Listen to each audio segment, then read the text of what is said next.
Hello everyone. I hope you all are doing well at your home, staying safe there. In the previous videos, we have already covered chapter number 1 and chapter number 3. Today, we'll be starting with chapter number 12, Heron's formula. It's a very simple chapter, children. You have done basics of this chapter already in your previous classes. Just this chapter is based on one formula. So before starting the chapter, let us first recapitulate what you have done in your previous classes. Like for rectangle, you already know what is the perimeter of a rectangle. It is twice of length plus breadth. Area of a rectangle is length into breadth. For a square, you have already done perimeter is 4 into side, that is 4a, and area is side into side, a square. I hope you all are very much familiar with perimeter and area concept. Children, perimeter means the sum of, that is the length of the boundary, right? So if you are suppose starting at the point A and you take a round of this complete rectangle, say it is a field, okay, let PQRS is a field. So if you are supposed to move along the boundary, so the total length of the boundary covered will be the perimeter of this rectangle. And same applies to a square or any shape, the total length of the boundary will be called as the perimeter. And what is the area? Area is the space occupied. That means this part which is inside the boundary, right? This complete part will be called as the area, right? I hope you all are familiar with this.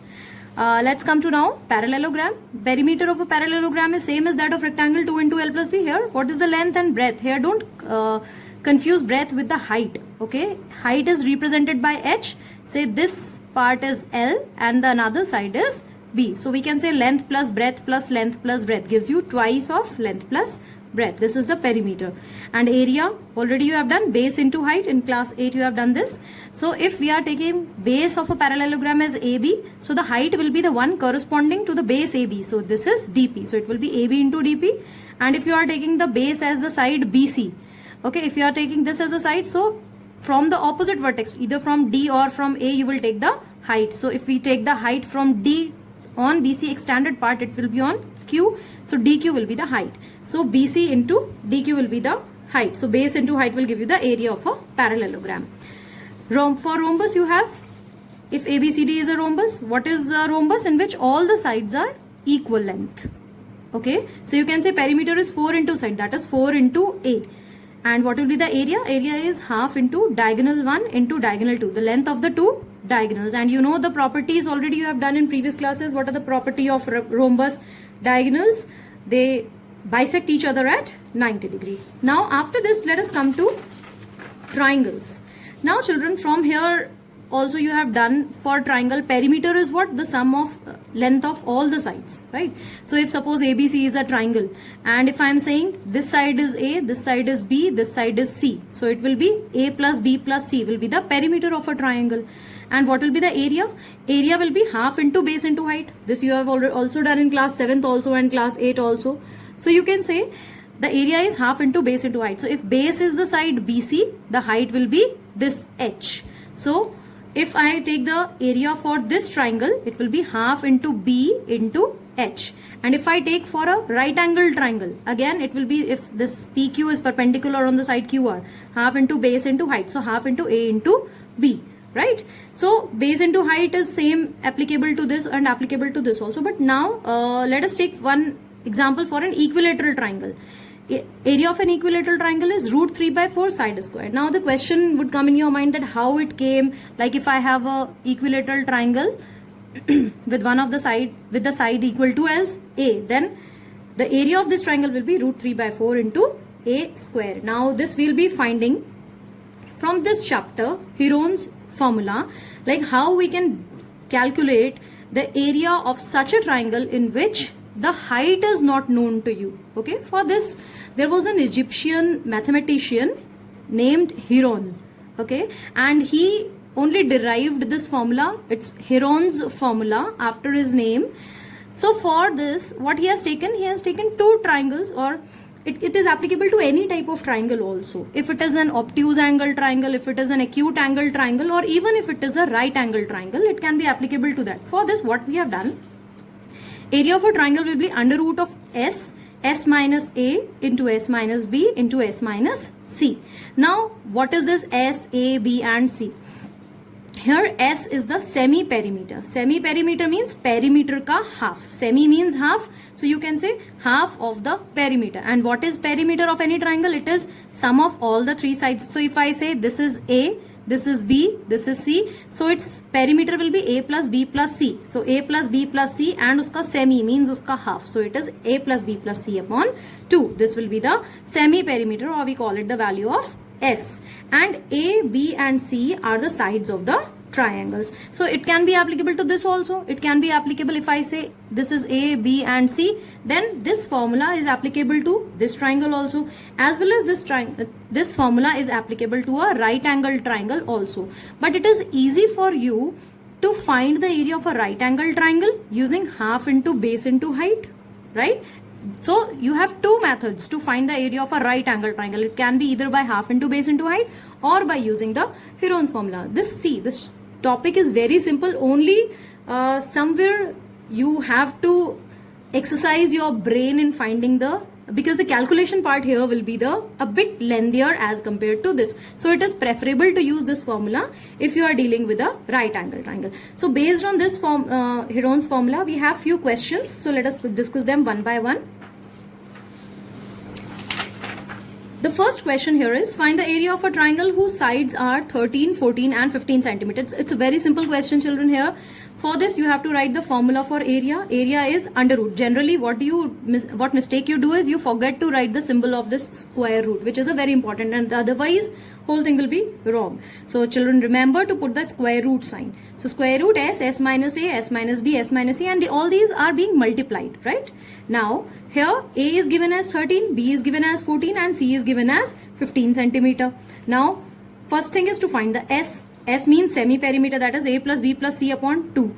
A is 13, B is 14, C is 15. We have already written it here. So total we will find the value as 21. So S is 21, and what should be the unit of this? It should be in centimeters, because A, B and C all are given in centimeter already. Semi perimeter, perimeter ki unit kya hogi? It's the same as that of given for the side, and area will have the square units. Okay, so S is 21 centimeter. We have the formula now.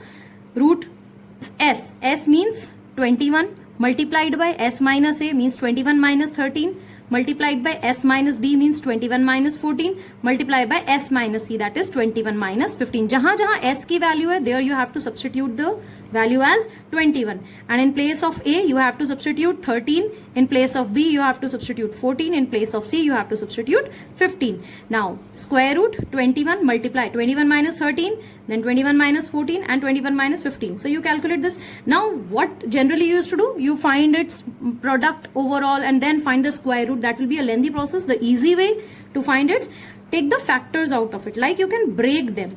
Like 21 can be written as 3 into 7. 3 7s are 21. In place of 8 you can write 2 2s are 4 2s are 8. 7 is written here as it is. 6 can also be factorized as 3 2s are 6. So you can simplify them instead of first finding the product and then taking the square root. That will be a lengthy process and more time consuming. So better for you to take the factors. And now you know how to take things out of the square root. If you have a pair, then one number is taken out of the square root sign. So here it's one pair is 2. I have marked them with a single color, like 2 and 2 forming a pair. So 1 and 2, 2 pairs. So we'll take 1, 2 from this pair and another 2 from this pair outside. Now 7 and 7, out of 2 7, we'll take 1 7 outside. It will come out of the square root sign. And 3 and 3, we'll take 1 3 also common. So outside, so we'll have 84 centimeters square as the area of the triangle given to us. Let's come to the second question. Find the area of a triangle, two sides of which are 8, 11 and the perimeter here is given as 32. So now A is 8, B is 11, perimeter is 32. This is already given to you. S is what? Perimeter upon 2. Here we have been given that 32 is the perimeter. So perimeter, substitute the value as 32 divided by 2, you'll get 16. Now also perimeter is A plus B plus C. That means 32 is 8 plus 11 plus, let the third side C is unknown to us. Okay, so we can find C. 32 minus 19 will give you 13 centimeters. So the value of C is this. Now A is given to you, B is given to you and C you have already calculated. S also you have calculated as 16. So simply substitute the value here. 16 into 16 minus 8, 16 minus 11, 16 minus 13, 16, 8, 5 and 3. Now again factorize. 16 can also be written as 2 into 8. Then 8 is written, then 5 is written as it is, and 3 is written as it is. Okay, out of 8 and 8, 1 8 is taken outside. Now 2, 5 and 3, they are, since they are left unpaired, so they will be under the square root sign. So 2 5s are 10, 10 3s are 30, 8 root 30, and since it is area, so the unit will be centimeter square. Don't forget to write the units, because marks will be deducted if units are not written in a proper manner, right?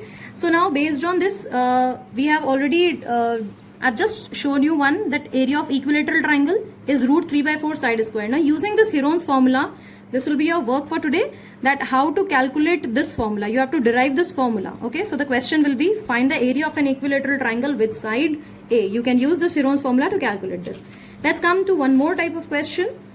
An isosceles triangle has perimeter 30 centimeter and each of the equal sides is 12 centimeter. Now understand the question carefully.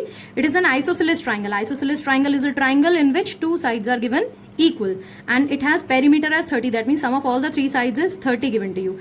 Each of the equal side is 12 centimeter. That means this is also 12 and this is also 12. Okay. Now find the area of the triangle. You have to find area. Perimeter is given to you as 30. What is perimeter? Sum of all the three sides. That means A plus B plus C is 30. So two sides are given. You can take any side as A, any side as B and any side as C. Okay. It is just for a symbolic word, like for A you can take 12 or B you can take 12, but only one side is left it's unknown to you. So let A be the unknown side. So in place of B we'll substitute 12. In place of C also we'll substitute 12. That will give you 30. So A, from this equation you can calculate 30 minus 24. That will be 6 centimeter. Now S is what? Semi-perimeter. Now no need to find that 12 plus 6 upon 2. Already perimeter is given to you 30. Substitute 30 upon 2. Directly you will get as S. That is semi-perimeter as 15. Substitute in the formula root S, S minus A, S minus B, S minus C. S is 15. S minus A means 15 minus A means 12. 15 minus B, again B means 12. 15 minus C. C or A you can take, the third side is 6. So you have substituted it here. Now calculate the value. Again factorize 15 here. 5 into 3. 9 also can be written as 3 into 3. Now form the pairs. 3 and 3 will be taken outside. 5 and 3 are left unpaired. So it will be written under the square root sign here as it is. So it will be 9 root 15 centimeter square. Right? So based on this, it's a very simple chapter, children. You have to simply substitute the value in the formula and you can get the area of a triangle. So practice few questions based on this, very simple one. Though it will be used in, it's commonly used in your day-to-day life also. In the next video, we'll be discussing few practical questions and the practical applications of this Heron's formula in your day-to-day life. Thank you so much.